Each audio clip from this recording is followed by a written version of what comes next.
سورہ یوسف کی تفسیر آیت نمبر 1 سے الحمدللہ والصلاۃ والسلام علی رسولہ وعلی آلہ واصحابہ اجمعین اعوذ باللہ من الشیطان الرجیم بسم اللہ الرحمن الرحیم۔ سورہ یوسف کا نام یوسف علیہ السلام یعنی نبی کے نام پر رکھا گیا ہے، اور اس میں ایک خاص ورڈ آیا ہے احسن القصص۔ اور کیا مطلب ہے احسن القصص کا؟ یعنی دلچسپ واقعہ، بہترین بیان، بیسٹ سٹوری ایور۔ اور اس کا مطلب کسی چیز کے پیچھے لگنا بھی ہے، ٹھیک، یعنی یہ لغوی معنوں میں اس کا مطلب یہ بھی آتا ہے۔ یعنی اس سورہ میں جو سٹوری بتائی جا رہی ہے آپ کو، جو کہانی ہے، اس کو ہر لحاظ سے بیسٹ کہا گیا ہے۔ سورہ کو شروع کرنے سے پہلے کوئکلی بس اس کی مزید ڈیٹیل دیکھ لیتے ہیں۔ دیکھیں، کوئی سٹوری جو ہے، کوئی کہانی، آپ کوئی اور آج کے دور میں کوئی فلم دیکھ رہا ہے یا کوئی ڈرامہ دیکھ رہا ہے، تو وہ بیسٹ کیسے ہوتا ہے، وہ انٹرسٹنگ کیسے ہوتا ہے؟ یعنی جو پروڈیوسر ہے، ڈائریکٹر ہے، وہ بگننگ سے لے کر اینڈ تک دیکھنے والے کی توجہ، اس کا کنسنٹریشن، اس کا انٹرسٹ قائم رکھتا ہے۔ وہی ڈرامہ یا وہی کہانی لکھنے والا، یعنی جو سٹوری لکھ رہا ہے، وہی کامیاب ہوتی ہے نا، جو شروع سے لے کر آخر تک یعنی ایسے آپ کو دلچسپ انداز میں آپ کے آگے وہ چیز رکھ رہے ہوتے ہیں کہ آپ اس کو چھوڑتے نہیں ہیں، آپ اس میں گم ہو جاتے ہیں۔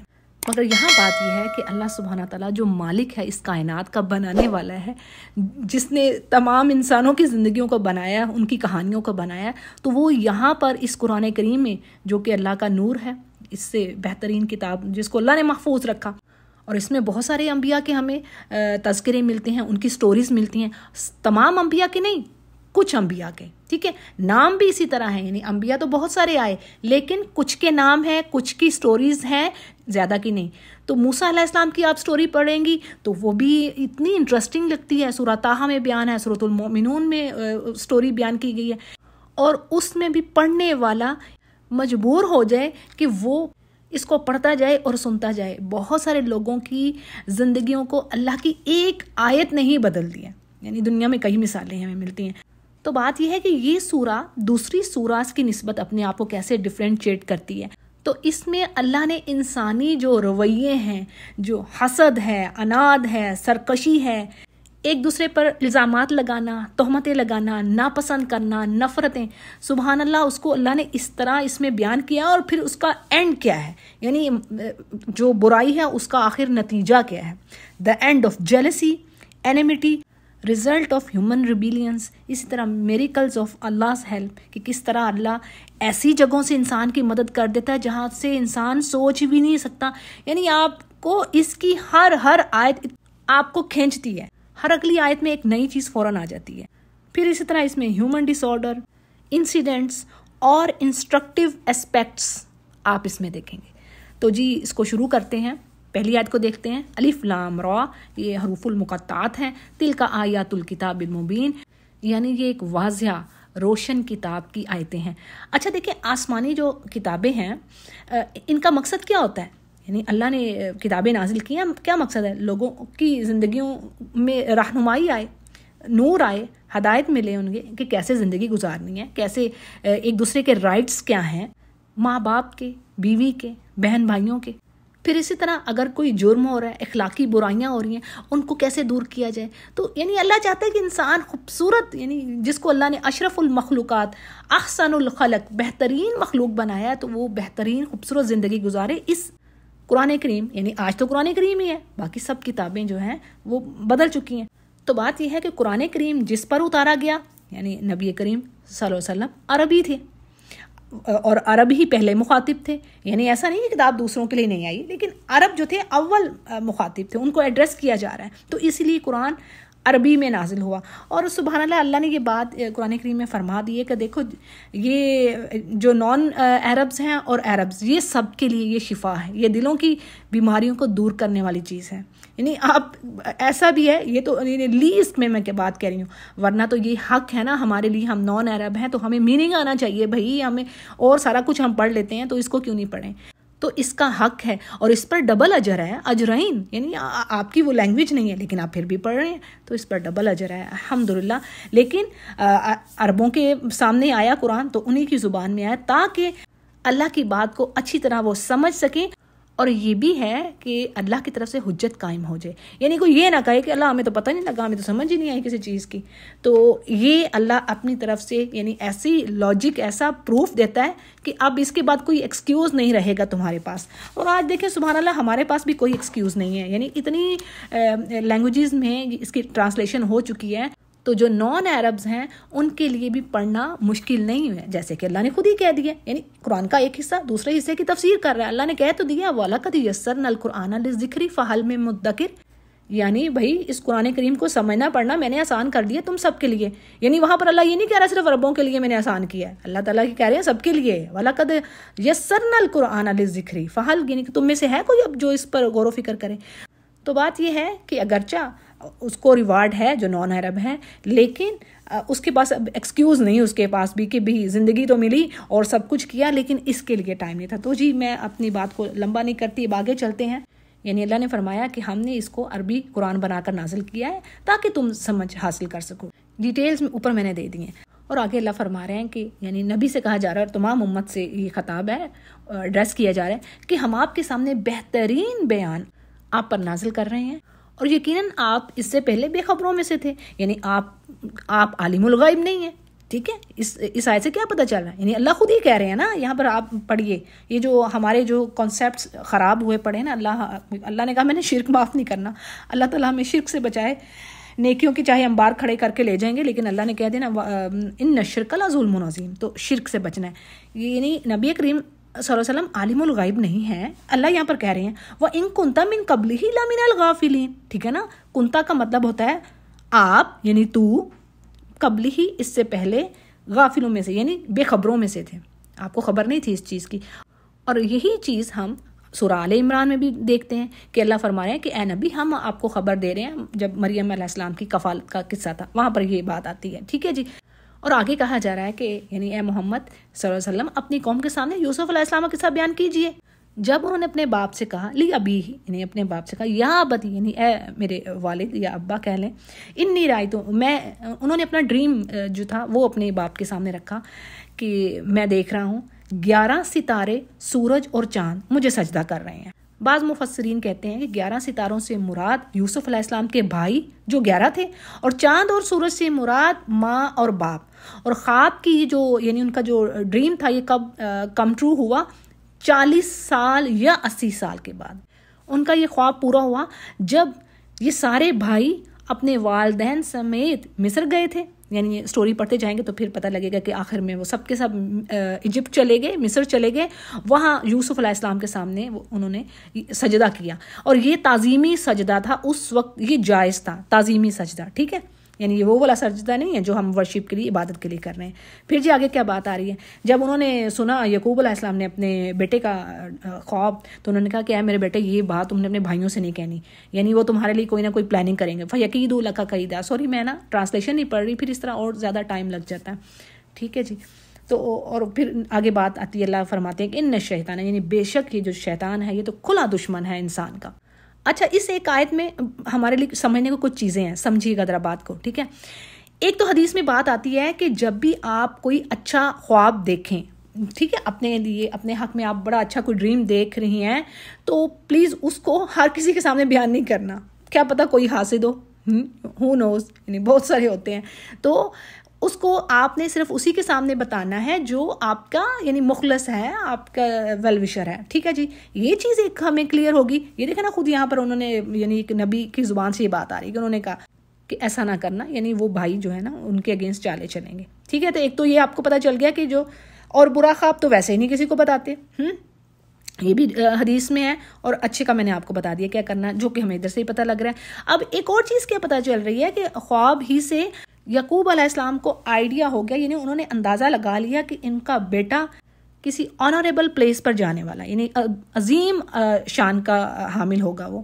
اور اس لیے انہیں ڈر ہوا کہ یہ خواب سن کے کہیں دوسرے جو اس کے بھائی ہیں وہ انہیں نقصان نہ پہنچائے. اور ساتھ میں ریزن بھی بتا دی کہ یہ جو شیطان ہے نا، یہ شیطانی وسوسے ہوتے ہیں نا انسان کے دماغ میں ڈالتے ہیں، حسد رکھو، بغض کرو، تو وہ پھر انسان اس چیز کو فالو کر رہا ہوتا ہے. تو بہرحال یعقوب علیہ السلام کو ایک خوف تھا، ڈر تھا، جو کہ بعد میں درست ثابت ہوا. اور پھر وہ اپنے بیٹے سے کہنے لگے کہ اسی طرح تیرا رب تجھے جو اللہ کے برگزیدہ، جو آنریبل، جو اللہ کے قریب ہیں ان میں سے کرے گا، اور تجھے خوابوں کی تعبیر بھی سکھائے گا، اور اپنی نعمت تجھ پر پوری کرے گا.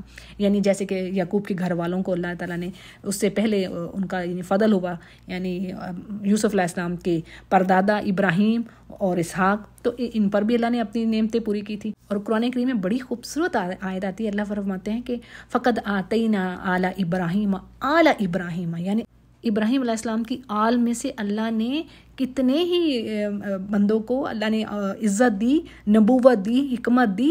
اور پھر آگے آتا ہے فقد آتینا ملکا عظیما، اور بہترین یعنی سلطنت عطا کی.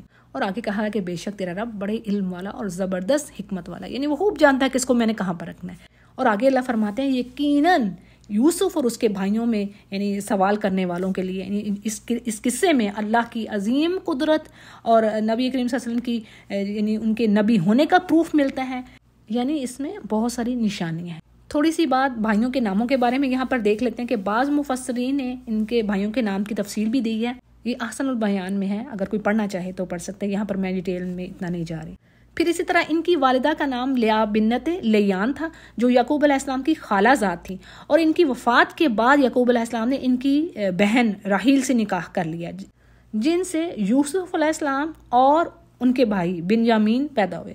اور بعض نے کہا ہے کہ راحیل سے صرف بنیامین پیدا، اور اس کے بعد وقف نامی عورت سے یعقوب علیہ السلام کا نکاح ہوا، جن سے یوسف علیہ السلام پیدا ہوئے. تو بہرحال واللہ عالم یہ تفسیر میں یہ بات آ رہی ہے. اگلی آیت کو دیکھتے ہیں. یہاں سے جی بات سٹارٹ ہوتی ہے کہ بھائیوں نے ایک دوسرے سے کہنے لگے، یعنی ہمارا باپ ہماری نسبت یوسف کو اور اس کے بھائی کو زیادہ پیار کرتا ہے، زیادہ چاہتا ہے، اور حالانکہ ہم تو طاقتور جماعت ہیں اور اکثریت میں ہیں.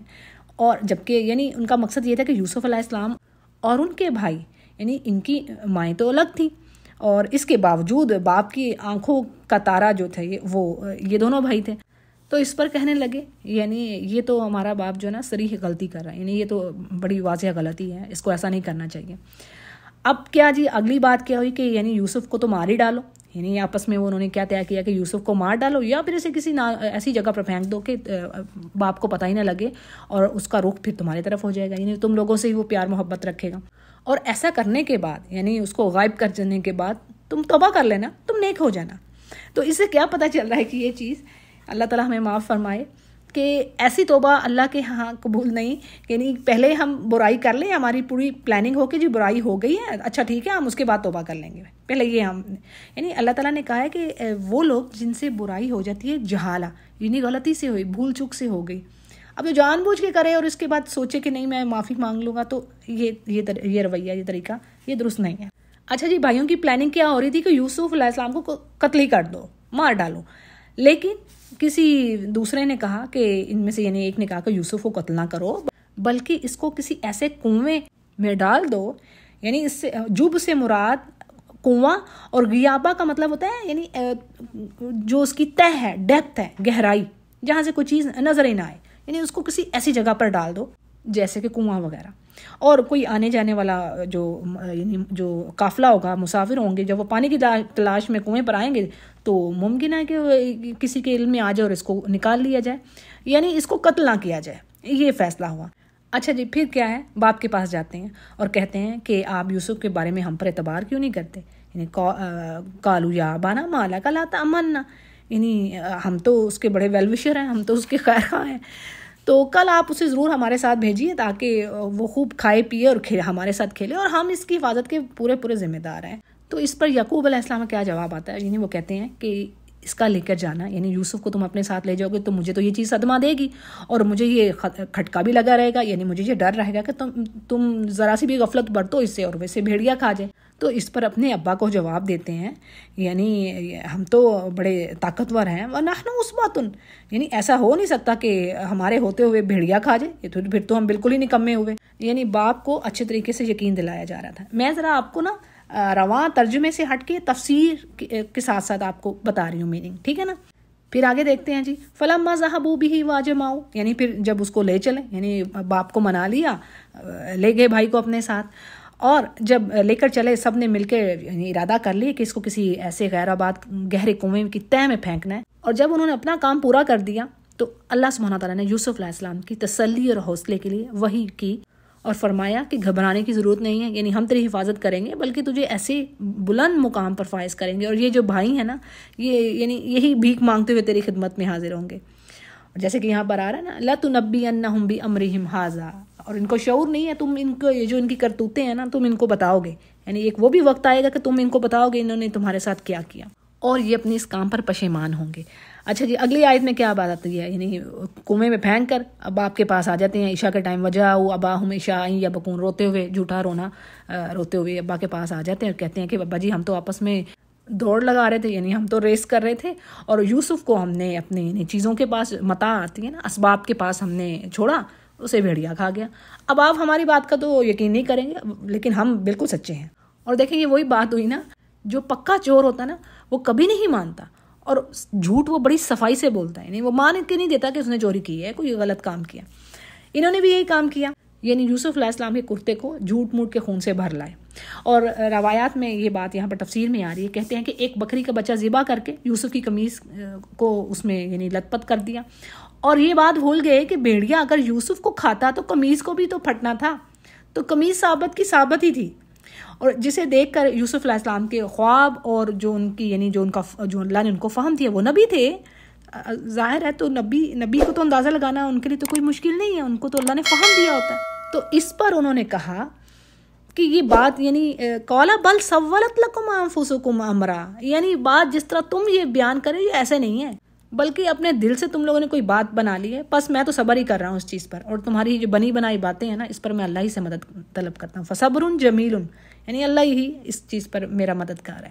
اور ظاہر ہے سوائے صبر کے ان کے پاس اور کوئی چارہ نہیں تھا. یعنی اللہ کی حکمت. اور آگے بڑی خوبصورت بات پیج کی اینڈ پہ آتی ہے کہ اللہ تعالیٰ اپنے جو اللہ کے نے جو کام کرنے ہوتے ہیں نا، جو تقدیر میں لکھے ہوئے ہیں، جو اللہ نے لکھ چھوڑے ہیں، اس میں کوئی دخل اندازی کر ہی نہیں سکتا. اور یہ بھی بات آتی ہے کہ کنواں کوئی بہت زیادہ دور بھی نہیں تھا. یعنی یہ بھی روایات میں کہیں ہے یہ چیز کہ کنواں کوئی بہت زیادہ دور نہیں تھا، لیکن ان باپ بیٹا کی قسمت میں اللہ نے جدائی رکھی تھی. اور اللہ کی حکمتوں کا اللہ کو پتہ ہے نا.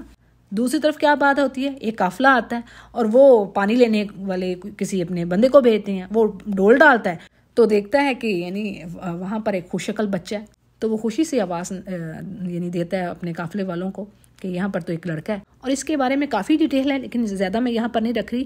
جو سب سے قریب ترین بات یہاں پر بیان ہوئی وہ آپ کے آگے رکھتی ہوں کہ اہل قافلہ جو تھی، یعنی قافلے والوں نے بچے کو سامان تجارت، یعنی ان کے پاس جو تجارت کا سامان تھا اس میں چھپا لیا. کیوں؟ کیونکہ اس کے جو عزیز ہیں، جو اس کے ریلیٹیوز ہیں، وہ یعنی اس بچے تک نہ پہنچ پائیں اور یوں لینے کے دینے پڑ جائیں گے. کیونکہ بچے کا کنویں میں ہونا یعنی اس بات کی علامت تھی، یعنی یہ تو بات ظاہر تھی کہیں یہ قریب ہی کا رہنے والا ہے، اور کھیلتے کودتے یہاں پر گر گیا. تو بہرحال انہوں نے بچے کو چھپا لیا اور پھر جا کر مصر میں بچے کو بیچ دیا. اب آگے کیا آتا ہے یوسف علیہ السلام کے بارے میں، یعنی یہ جو ان کے ساتھ ہو رہا تھا اللہ کو اس کو علم تھا، لیکن اللہ نے یہ سب کچھ اس لیے ہونے دیا کہ یہ اللہ نے تقدیر، جیسے میں اوپر کہہ چکی ہوں. اور انہوں نے یوسف علیہ السلام کو بڑی ہلکی قیمت پر، یعنی گنتی کے چند درہموں پر بیچ ڈالا. اس کی کیا ریزن ہے؟ یعنی دیکھیں جو چیز انسان کو یوں ہی بغیر کسی محنت کے مل جاتی ہے تو وہ اس کی اتنی پھر اس کی قدر کا اندازہ نہیں کوئی لگا سکتا. اور پھر خریدنے والا کون تھا؟ یہ کہا جاتا ہے کہ مصر میں اس وقت ریان بن ولید حکمران تھا، اور یہ عزیز مصر جس نے یوسف کو خریدا اس کا وزیر خزانہ تھا. اور اس کی بیوی کا نام بعض نے رعیل اور بعض نے زلیخا بتایا ہے، واللہ عالم. ٹھیک ہے جی. تو یہ یعنی اس شخص نے جو وزیر خزانہ تھا، اس وقت کے حکمران کا وزیر خزانہ تھا، اس نے یوسف علیہ السلام کو خرید لیا. اور آگے اللہ سبحانہ تعالیٰ فرمانے کہ جس طرح ہم نے یوسف علیہ السلام کو کنویں سے یعنی ظالم بھائیوں سے نجات دی تھی اور کنویں سے بھی نکلوا لیا، اسی طرح ہم نے یوسف علیہ السلام کو مصر کی زمین پر ایک اچھا ٹھکانہ عطا کر دیا. اور پھر اللہ نے یعنی ان کو نبوت بھی عطا کی اور قوت فیصلہ، یعنی ڈیسیژن میکر تھے، نبوت تھی ان کے پاس، اور ان کو خوابوں کی تعبیر، ڈریمز کی انٹرپریٹیشن، اس کا علم بھی دیا گیا. اور اللہ فرماتے ہیں کہ ہم نیکوکاروں کو اسی طرح بدلہ دیتے ہیں. اور پھر جی آگے مزید یعنی اتنی خوبصورتی سے یعنی ہر اگلی آیت ایک نئی چیز بتا رہی ہے. آگے کیا ہوا، آگے کیا ہوا، یہ ہو ایسے جو ہے نئے انسیڈنٹس ہو رہے ہیں. اب بات یہ تھی کہ جب اس وزیر خزانہ نے خریدا تھا تو اس نے اپنی بیوی سے کیا کہا تھا، یعنی اس نے کہا تھا وقال الذی اشتراہ من مصر لامرأتہ اکریمی مثواہ، یعنی اپنی بیوی سے انہوں نے کہا تھا کہ اسے تم نے بڑے ہی عزت و احترام کے ساتھ رکھنا ہے، ممکن ہے کہ ہمیں فائدہ دے یا ہم اسے اپنا بیٹا ہی بنا لے۔ تو یہ اس کی سوچ تھی، یعنی اللہ نے اس طرح یوسف علیہ السلام کو ٹھکانہ دیا۔ لیکن کیا تھا کہ وقت گزرنے کے ساتھ یوسف علیہ السلام کا ایک اور نیا امتحان شروع ہوا، یعنی عزیز مصر کی بیوی، یعنی جس کے ہاں وہ ٹھہرے ہوئے تھے، وہ یوسف علیہ السلام کے حسن و جمال پر یعنی اس کا دل آ گیا پر اور دعوت گناہ دینے لگی، جسے یوسف علیہ السلام نے ٹھکرا دیا۔ یعنی اس نے برائی کی دعوت دی، لیکن یوسف علیہ السلام نے فرمایا کہ میں اللہ کی پناہ مانگتا ہوں، میرے رب نے مجھے بہت اچھا طرح رکھا ہوا ہے، بڑا یعنی اچھا ٹھکانہ دیا، اور بے انصافی کرنے والوں کا بھلا نہیں ہوتا۔ اگلی آیت میں ہے، اس عورت نے یوسف علیہ السلام کی طرف کا قصد کیا، ارادہ کیا، اور یوسف اس کی طرف قصد کرتے اگر وہ اپنے رب کی دلیل نہ دیکھتے۔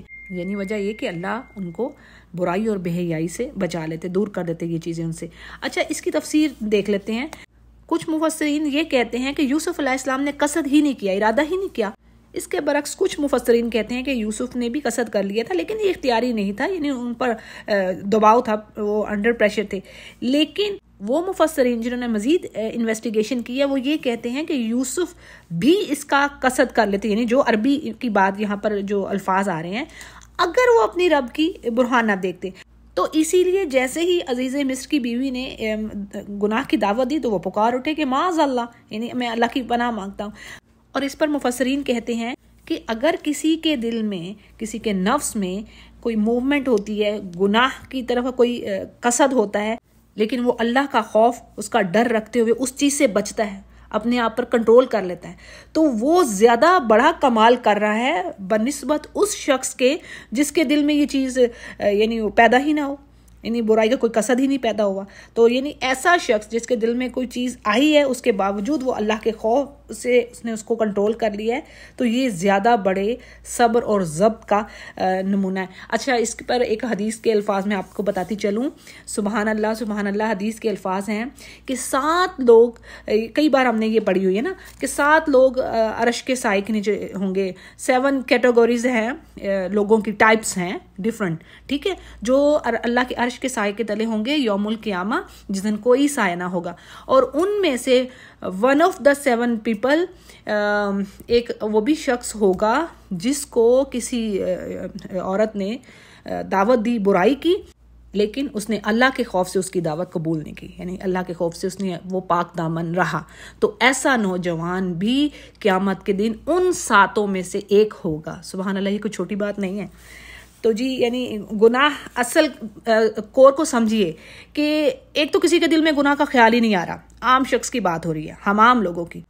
اس کے برعکس کوئی ایسا ہے جس کے دل میں برائی کا خیال آتا ہے، اس کو نفس اس کا جو ہے وہ کھینچ رہا ہے دوسرے راستے کی طرف، لیکن اس کے باوجود وہ بچتا ہے، وہ چاہتا ہے کہ اللہ اس کے بچا لے، تو وہ شخص زیادہ اسٹرانگ ہے، وہ زیادہ بڑا کام کر رہا ہے بنسبت اس کے جس کے دل میں برائی کا خیال ہی نہیں ہے۔ یعنی وہ کیا کمال ہوگا؟ کمال تو یہ ہوگا نا، برائی آئی ہے، جیسے وہ کہتے ہیں نا کہ ایک ہوتی ہے عبادت اور ایک ہوتی ہے عادت، ٹھیک ہے نا۔ کچھ لوگ روزے رکھتے ہیں، ان کو عادت ہو جاتی ہے، کوئی بھی عبادت ہو، ناٹ اونلی کہ روزہ کی میں بات کر رہی ہوں، کوئی بھی ورشپ، ایک ہوتا ہے یوز ٹو ہو جانا، اور ایک ہوتا ہے کہ انسان بعض اوقات وہ کام نہیں کرنا چاہ رہا، دل اس کو کھینچ رہا ہوتا ہے، برائی کی طرف مائل کر رہا ہوتا ہے، لیکن وہ انسان کہتا ہے نہیں، میں نے اپنے رب کی طرف جانا ہے، تو یہ زیادہ خوبصورت ایمان ہے۔ اچھا جی، مزید یہاں پر بتائی دیتی ہوں کہ یہ برہان کیا چیز تھی۔ اس کے بارے میں مختلف سینگز ہیں۔ بعض کہتے ہیں جی کہ اللہ رب العزت کی طرف سے کوئی ایسی چیز آپ کو دکھائے گی کہ اسے دیکھ کر آپ اپنے نفس کے یعنی برائی کی طرف جو آپ کو کھینچ رہا تھا اس کو رد کرنے میں، اس کو ریجیکٹ کرنے میں کامیاب ہوگے، اور اللہ تعالیٰ اپنے پیغمبروں کی اسی طرح حفاظت کرتا ہے، اور اللہ فرماتے ہیں بے شک وہ ہمارے چنے ہوئے بندوں میں سے تھا۔ اچھا، یہاں پر ایک اور بات سمجھ لیجئے، دیکھیں جس طرح اللہ تعالیٰ فرماتے ہیں کہ یوسف کو برہان دکھا کر برائی کے ارادے سے اللہ نے ان کو بچا لیا، اسی طرح اللہ ہر معاملے میں جو اس کے متقی بندے ہیں، جو اس کے خاص بندے ہیں، اللہ انہیں یقیناً برائی اور بے حیائی سے بچاتا ہے، اور اگر وہ سیدھے راستے سے پھسلنے لگے تو وہی تو ہے ہاتھ تھامنے والا۔ تو جی بات یہ ہے کہ یہ صرف پیغمبروں کے لیے، پیغمبروں کا تو ایک خاص ہے ہی، ایک مقام ہے، لیکن عام بندوں کے لیے بھی ہے، ٹھیک ہے نا۔ جیسے قرآن کریم میں یہ بات آتی ہے، جب شیطان نے کہا تھا، سورۃ الاسراء میں ہم پڑھتے ہیں نا جہاں پر بات آتی ہے قال ارأیتک ھذا الذی کرمت علیہ، یعنی یہاں پر 3-4 آیتوں میں مکالمہ ہے، کنورزیشن ہے اللہ کے ساتھ ابلیس کی. یعنی اس نے کہا کہ اے رب تو نے اس آدم کو میرے اوپر فضیلت دی ہے، اب میں اس کی اولاد کو چھوڑوں گا نہیں قیامت تک. تو اللہ نے کہا ٹھیک ہے تو جا، جو تجھے فالو کریں گے ان کے لیے میرا بھی وعدہ ہے جہنم کا، اور یہی تم لوگوں کو ملے گی. اور ٹھیک ہے جو تو کام کر سکا، وَاسْتَفْزِزْ مَنِ اسْتَطَعْتَ، جتنا تیرے بس میں ہے، یعنی اپنی آواز سے، اپنے وسوسوں سے، خیالات سے ان کو برائی کے راستے پر تو ڈالنا چاہے گا، اور ان کے مالوں میں، ان کی اولاد میں تو اپنا حصہ لے. لیکن جو میرے بندے ہیں نا، ان عبادی لیس لک علیہم سلطان، یعنی میرے بندوں پر تیرا یہ زور نہیں چلے گا، اور ان کے لیے ان کا رب کافی ہے. اگلی آیتوں کی وضاحت دیکھ لیتے ہیں. یوسف علیہ السلام نے جب دیکھا کہ عورت و برائی پر وہ یعنی تلی ہوئی ہے، تو وہ باہر نکلنے کے دروازے کی طرف دوڑے، اور یوسف علیہ السلام کے پیچھے انہیں پکڑنے کے لیے عورت بھی دوڑی، اور یوں دونوں دروازے کی طرف لپکے، اور اس عورت نے یوسف علیہ السلام کا کرتا پیچھے سے پھاڑ دیا. اور جیسے ہی دروازہ کھلا، دونوں دروازے کی طرف گئے، اور جیسے ہی دروازہ کھلا تو سامنے اس عورت کا شوہر کھڑا تھا. اب خامد کو دیکھتے ہی معصوم بن گئی، اور سارا الزام یوسف علیہ السلام پر رکھ دیا کہ دیکھو جو تمہاری بیوی کے ساتھ برائی کا ارادہ کرتا تھا، اب اس کی کیا سزا ہے، اسے یا تو قید کرو یا پھر اس کو کوئی دردناک سزا دی جائے. اب اس پر یوسف علیہ السلام نے کہا کہ یعنی یہ عورت جو مجھ پر الزام دھر رہی ہے، یہ تو یہی کرنے والی ہے، یعنی یہ تو مجھے پھسلا رہی تھی. تو اس پر عورت کے قبیلے ہی، یعنی اسی کے خاندان کا ایک سمجھدار آدمی تھا جس نے یہ فیصلہ کیا کہ اگر تو کرتا آگے سے پھٹا ہوا ہے تو عورت سچی اور یوسف جھوٹوں میں سے ہے، اور اگر یوسف علیہ السلام کا کرتا پیچھے سے پھٹا ہوا ہے تو یہ عورت جھوٹی ہے اور یوسف سچوں میں سے ہے. اب جب عزیز مصر نے ان کا کرتا دیکھا تو وہ پیچھے سے پھٹا ہوا تھا، یعنی اس پر بات واضح ہوگی کہ یوسف علیہ السلام تو بالکل یعنی پاک دامن ہے. اور اپنی بیوی سے کہنے لگا کہ یہ تو تم عورتوں کی بڑی چال بازی ہے، بے شک تمہاری چال بازیاں بہت بڑی ہیں. اور یوسف سے کہا کہ اب اس بات کو جانے دو، اور اپنی بیوی سے کہنے لگا کہ تم توبہ کرو اس چیز پر، تم بے شک گنہگاروں میں سے ہو. پتہ تو اس کو چل گیا. اب کیا تھا جی کہ شہر کی جو عورتیں تھیں ان میں بھی چرچا ہو گیا کہ عزیز مصر کی بیوی اپنے جوان غلام کو اپنا مطلب نکالنے کے لیے اس کو پھسلا رہی ہے. یعنی ایسی چیز تھی جس کو چھپایا ہی نہیں جا سکا، ہر کسی کو خبر ہوگی. اور کہنے لگی عورتیں کہ جی اس عورت کے دل میں یوسف کی محبت بیٹھ گئی ہے، اور ہمارے خیال میں تو یہ تو بڑی کھلی گمراہی میں ہے. اصل یہ بھی بات یہاں پر آتی ہے کہ بعض مفسرین یہ کہتے ہیں کہ ان عورتوں کو بھی یوسف علیہ السلام کے بے مثال حسن کی اطلاع پہنچ چکی تھی، یعنی انہیں پتہ چل گیا تھا کہ بہت ہی خوبصورت ہیں، اور اب وہ ان کو دیکھنا چاہتی تھی. وہ اپنے اس خفیہ جو ان کی جو مکر تھے نا، جو ان کی پلاننگز تھی، اس میں وہ کامیاب ہوگی کہ وہ دیکھنا چاہتی تھی کہ کیا وجہ ہے کہ یہ جو عزیز کی بیوی ہے اتنی، یعنی وہ اتنا حسین ہے، اس کے اوپر یہ فدا ہو گئی ہے. یعنی ان کی ان باتوں پر عزیز مصر کی بیوی نے ایک مجلس رکھ لی، یعنی ایک آپ کہہ لیں کہ گیدرنگ رکھ لی، جس میں اس نے ان سب کو دعوت دی کہ تم آؤ. اور وہ چاہتی تھی، یعنی کھانے کی دعوت دی، اور وہ چاہتی تھی کہ اس دعوت میں وہ یوسف علیہ السلام کو حسن و جمال دیکھ لیں. تو جی انشاءاللہ یہیں تک ابھی رکھتے ہیں، اگلے پیجز کو نیکسٹ ویڈیو میں انشاءاللہ کریں گے. وآخر دعوانا ان الحمدللہ رب العالمین.